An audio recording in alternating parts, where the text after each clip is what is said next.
အားလုံးပဲမင်္ဂလာပါရှေးစွာဖျားခင်ရဲ့ကျေးဇူးတော်ကိုချီးမွမ်းပါတယ်ကျမဒီနေ့ဒီနေရာမှာဒီလိုရက်နေနိုင်တာကင်ဆာယောဂပျောက်သွားလို့မဟုတ်ဘဲနဲ့ပေါ့နော်ကင်ဆာယောဂ gastric cancer stage 4ဆိုတဲ့အနေထားမပျောက်သေးပဲနဲ့ဒီနေ့ဒီနေရာမှာအခုလိုရက်ပြီးတော့မှလူရှိဖျားရှိမှာပြန်လည်ပြီးတော့မှရက်ပြီးတော့ဖျားရဲ့ကောင်းမြတ်ခြင်းကိုပြောရတဲ့အခွင့်ကိုပြင်ဆင်ပေးတယ်ဖျားရဲ့နာမတိကပါဆက်ဆက်ဘုန်းကြီးပါစေအရင်ဆုံးကကျမရဲ့ညီကိုမောင်နှမတွေဒီ BBC မိသားစုတွေကိုဆရာမတွေနဲ့မိသားစုတွေကိုအရန်ပဲကျေးဇူးတင်တယ်ဆိုတာကိုရှင်းစွာပြောချင်ပါတယ်ကျမအတွက်မေတ္တာဂရုဏာနဲ့နေ့ရက်စဉ်တိုင်းဆုတောင်းပေးနေတယ်ဆိုတာကိုကျမနှလုံးသားထဲမှာကျေးဇူးတင်လျက်ရှိပါတယ်အရန်လဲတန်ဖိုးထားတယ်ဒီအရာကကျမဘယ်တော့မှမေ့ပြလို့ရမယ့်အရာမဟုတ်ဘူးဒီအသင်းတော်မိသားစုများရဲ့မေတ္တာကိုကျမအထူးပဲခံစားရတာဖြစ်တဲ့အတွက်ဘုရားသခင်ပြင်ဆင်ပေးတဲ့ဒီအသင်းတော်မိသားစုများအားလုံးအတွက်လည်းဘုရားရဲ့ကျေးဇူးတော်ချီးမွမ်းလို့အရောက်ချင်းစီတိုင်းကိုလည်းကျမရဲ့ခရစ်တော်၌ညီကိုမောင်နှမအရင်သွေးသားအရင်တွေကဲ့သို့ကျမချစ်ခင်တန်ဖိုးထားပါတယ်ဆိုတာကိုရှေးဥစွာပြောချင်ပါတယ်လို့ကျမဒီနေ့အဖရဲ့ကောင်းမြတ်ခြင်းကိုဒီညီကိုမောင်နှမတွေနဲ့တူဗာပြောပြချင်တယ်လဲဆိုလို့ရှိရင်ကျမအရင်ဆုံးပြောချင်တာကခရစ်ယာန်နဲ့တခြားကိုယ်ွယ်သူတွေနဲ့ခြားနာတဲ့အရာဘာလဲဆိုရင်လူတိုင်းမှာကိုယ်ွယ်တဲ့ဖျားရှိတယ်လူတိုင်းကဖျားရှိတယ်ဆိုတာကိုယုံတယ်လူတိုင်းဖျားကိုကိုယ်ွယ်ကြတယ်ခရစ်ယာန်ကဘာခြားနာတယ်လဲဆိုရင်ခရစ်ယာန်ကဖျားကိုပဲကိုယ်ွယ်တာမဟုတ်ဘူးဖျားရဲ့အလုတ်လုတ်ခြင်းကိုယုံတာဖြစ်တယ်ဖျားကိုယုံတယ်ဆိုတာကဖျားရဲ့အလုတ်လုတ်ပေးခြင်းကိုယုံတာဖြစ်တယ်ကျမတို့ကိုယ်ွယ်တဲ့ဖျားကအလုတ်လုတ်ပေးတယ်ကျမတို့အတွက်လုတ်ပေးတယ်ဆိုတာကိုခရစ်ယာန်ကယုံတာဖြစ်တယ်လို့မိမိယုံကြည်ခြင်းကအဲ့လိုခြားနာတာဖြစ်တယ်တခြားယုံကြည်ခြင်းတွေမှာကဖျားကိုကိုယ်ွယ်တယ်ဖျားကိုယုံကြည်တယ်ဒါပေမဲ့အဲ့ဒီဖျားဘာလို့ပေးနိုင်လဲလို့သူတို့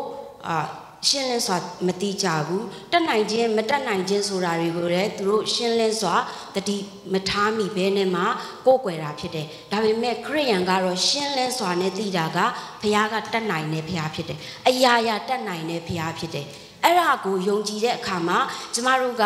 စိတ်ကူးရင်ပြီးယုံကြည်ရတာမျိုးမဟုတ်ဘူးတန်တရားနဲ့ယုံကြည်ရတာမျိုးမဟုတ်ဘူးအကျွင်းမဲ့စိတ်ချပြီးယုံကြည်ရတာဖြစ်တယ်အဲ့ဒီအခါမှာအခုလိုကျမမတက်ရနိုင်တာဖြစ်တယ်ဒီနေ့ cancer stage 4 gastric cancer လို့ပြောတဲ့အခါမှာခန္ဓာထဲမှာရှိနေတဲ့ကလီစာတစ်ခုခုထဲမှာအနာတွေဘာတွေပေါက်ပြီးတော့မှအသီးတွေဘာတွေတီးပြီးတော့မှအဲ့ဒီအရာကို surgery လုပ်ပြီးတော့မှဖယ်ရှားလို့ရတဲ့အခြေအနေမျိုးမဟုတ်ဘူးကျမဖြစ်နေတဲ့အရာကဘယ်ကလာမှန်းလည်းမသိဘူးပြီးတော့ဒီကျမရဲ့ one bite တစ်ခုလုံးမှာ cancer ဆွဲတွေအများကြီးသူတို့တွေ့တယ်လို့ပြောတာဖြစ်တယ်အဲ့ဒီအရာတွေက surgery လုံးဝလုပ်လို့မရလို့သူတို့ stage 4ပါလို့ပြောတာဖြစ်တယ်ပြီးရင်သူတို့ပြောတဲ့အရာကကျမကိုသူတို့ထုံးစံအရာဆရာဝန်တွေဖြစ်တဲ့အခါမှာကျမမှလည်း insurance ဆိုတာဆရာမတော့ကိုဘုရားသခင်ကအသုံးပြုပြီးတော့မှ insurance လုပ်ပေးတဲ့အတွက်ကျမမှ insurance ရှိနေလို့သူတို့ကကုပေးတာဖြစ်တယ်ဆိုတော့လုပ်ပေးတာကထုံးစံအရာဖြစ်တယ်ကြိုတင်ပြီးပြောပြီးသားဖြစ်တယ်တာဝန်မယူဘူးအာမမခံဘူးလို့ပြောတာဖြစ်တယ်ခီမိုလည်းအာမမခံဘူးလို့ပြောတာဖြစ်တယ်ခီမိုသွင်းမယ်ကျမအခုခီမို10ချိန်သွင်းပြီးပြီဖြစ်တယ်ပြန်ပြီးတော့မှ6ချိန်သွင်းပြီးတဲ့အချိန်မှာချက်ကပ်လုပ်ပြီးပြီဖြစ်တယ်ဒါပေမဲ့တို့ထပ်သွင်းပေးနေတယ်ပျောက်သွားပါပြီလို့ဒီနေ့ဒီကျမကိုပြောနေတာမဟုတ်ဘူးဒါပေမဲ့ကျမဒီနေ့ဒီခွန်အားရှိနေတဲ့အရာဘာလဲဆိုရင်ကျမဆွဲလန်းတဲ့အရာကအခြေအနေမဟုတ်ဘူးကျမခန္ဓာကိုယ်မှာလာတင်ထားတဲ့အနာမဟုတ်ဘူးကျမဆွဲလန်းတာကဘုရားရဲ့နှုတ်ကပတ်တော်ဖြစ်တယ်ကျမဆွဲလန်းတာကဘုရားရဲ့အလုတ်လုတ်ခြင်းဖြစ်တယ်ဆိုတော့ကျမတို့ကိုးကွယ်တဲ့ဖခင်ကကျမတို့ကိုအမြဲတမ်းပြောနေတဲ့အရာကတင်တို့နဲ့တူကကဘာကုံသည့်တိုင်အောင်ငါအတူရှိမယ်လို့ပြောတာဖြစ်တဲ့ကျမအနားမှာသူအမြဲရှိတယ်အဲ့ဒါကျမစိတ်ချတယ်သူ့စကားကိုကျမယုံတယ်ဆရာဝန်စကားကျမမယုံဘူးဖခင်စကားကျမယုံတယ်ဖခင်ကပြောတယ်ငါရဲ့ဂယုဏကအစင်တည်တယ်လို့ပြောတာဖြစ်တယ်အစင်ဆိုတဲ့အတွက်တစ်စက္ကန့်တောင်သူဂယုဏကျမတို့ရှိရမကွာသွားဘူးကျမအတွက်တင်မဟုတ်ဘူးဒီမှာရှိတဲ့ညီကိုမောင်နှမအရောက်ချင်းစီတိုင်းပေါ်ဖခင်ရဲ့ဂယုဏသည်တစ်စက္ကန့်မှကွာမသွားဘူးဒါကြောင့်မလို့ဖခင်သည်ကျမ၌စိုးသောအကြံစီလုံးဝမရှိဘူးဆိုတာကိုကျမယုံကြည်တယ်ဖခင်ဂယုဏသည်ကျမနဲ့အတူစက္ကန့်နဲ့များရှိနေတယ်ဆိုတာကိုကျမယုံတယ် era jamlo jamago lare di testing di khana ko ko be la test လို့ရမယ်ကျမဝိညာဉ်ကိုလုံးဝ test လို့မရဘူးကျမဖခင်ကကာကွယ်ထားပြီးသားဖြစ်တဲ့အတွက်ကျမဝိညာဉ်မပြိုလဲတဲ့ကျမခန္ဓာကိုယ်ကိုလုံးဝမဆုံးရှုံးဘူးဆိုတာကျမယုံတယ်ဘာဖြစ်လို့လဲဆိုရင်ဖခင်သခင်ကိုကျမပြောတယ်လောကမြေကြီးပေါ်မှာကျမရဲ့အချိန်တန်ပြီဆိုရင်လေကိုရောကျမအတွက်ကောင်းကင်နိုင်ငံမှာပြင်ဆင်ထားတဲ့အိမ်တော်ကိုကျမပြန်ရမှာဖြစ်လို့ကျမကလုံးဝသိချင်းတရားကိုလည်းမကြောက်ဘူးကိုရောဘာဖြစ်လို့လဲဆိုကျမသွားရမယ့်လမ်းကကျမအရန်ကိုမှကောင်းမွန်တဲ့အရာခတ်သိမ်းကောင်းကင်စီးစိမ်ကောင်းကင်နိုင်ငံဆိုကောင်းကင်ရဲ့စီးစိမ်ချမ်းသာနဲ့ကျမအေးစစ်စစ်သွားနာရမှာဖြစ်လို့တေရရင်လေကျမကြောက်စရာလမ်းမရှိဘူးကျမသွားမယ့်လမ်းကအင်မတန်မှပြည့်စုံပြီးလှပတဲ့လမ်းဖြစ်တယ်